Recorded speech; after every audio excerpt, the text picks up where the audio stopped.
Israel Keyes creció en un entorno aislado y marcado por una ideología religiosa extrema. Desde joven, demostró un comportamiento antisocial y una fascinación peligrosa por la violencia. Sin embargo, lo que realmente lo distingue no son las características comunes que podrían encajar en el perfil de un asesino en serie, sino su capacidad para evitar los errores que suelen llevar a otros criminales a su caída. Keyes era diferente. Era metódico, calculador y terriblemente paciente. Lo que hacía a Israel Keyes tan aterrador era su absoluta desconexión emocional de sus crímenes. No tenía un patrón de víctima. Hombres, mujeres, parejas o personas solitarias, nadie estaba fuera de su alcance. Esto lo convertía en un depredador imposible de rastrear. Pero lo más desconcertante era su estrategia para llevar a cabo estos actos. Enterraba kits de asesinato en diferentes puntos del país.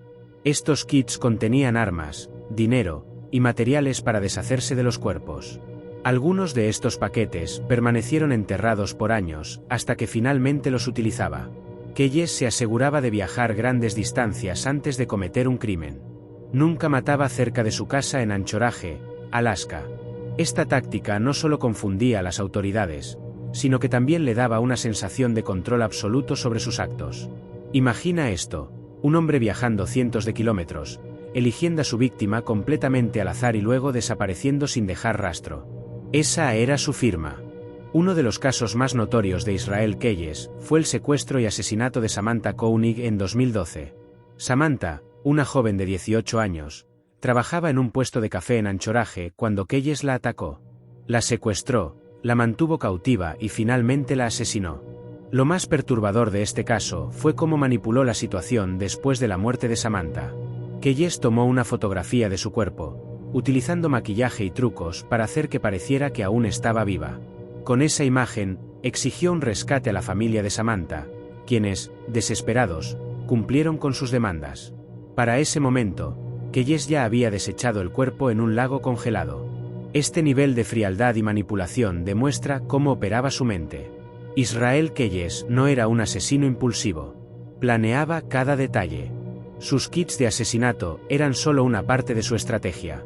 Además, investigaba minuciosamente las áreas donde planeaba atacar, eligiendo lugares donde podía entrar y salir sin ser visto. Este enfoque meticuloso lo hacía parecer invisible. Mientras otros asesinos son atrapados por errores, Keyes evitó ser detectado durante más de una década. Sin embargo, como en muchas historias de criminales, la confianza en su propia perfección eventualmente lo llevó a cometer un error. En marzo de 2012, Keyes fue arrestado después de utilizar la tarjeta de crédito de Samantha Koenig en Texas. Este desliz permitió a las autoridades conectarlo con el secuestro y llevarlo a custodia.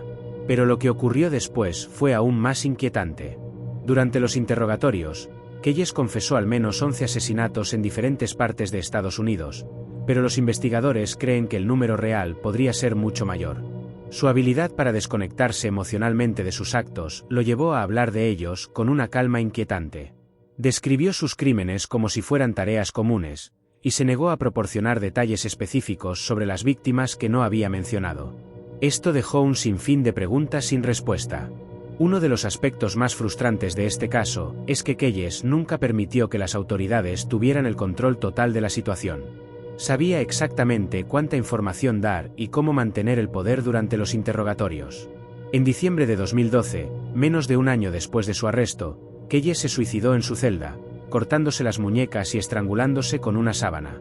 Con su muerte, se llevó a la tumba secretos que probablemente nunca serán revelados. Lo más inquietante de Israel Keyes no es solo la magnitud de sus crímenes, sino la forma en que operaba fuera de los límites tradicionales de los asesinos en serie. Sin patrones claros, sin motivaciones evidentes y con una capacidad de planificación casi militar, redefinió lo que significa ser un depredador en la era moderna. Su historia no solo deja un legado de horror, sino también un recordatorio de cuán poco entendemos sobre la mente humana cuando se desconecta de la empatía y la moral. Israel Keyes era, en esencia, un fantasma. Un hombre que podía desaparecer y reaparecer en cualquier lugar, dejando una huella de terror que tardó años en ser detectada. Su historia es una advertencia escalofriante. El verdadero peligro no siempre es visible, y a veces, el mayor enemigo es aquel que nunca vemos venir. Si te intrigó esta historia y quieres descubrir más casos impactantes como este, suscríbete a nuestro canal, activa las notificaciones y acompáñanos en este viaje por los misterios más oscuros e inquietantes del mundo. No olvides dejar tu comentario sobre qué caso te gustaría que cubramos a continuación. Este es solo el comienzo de los secretos que el mundo esconde.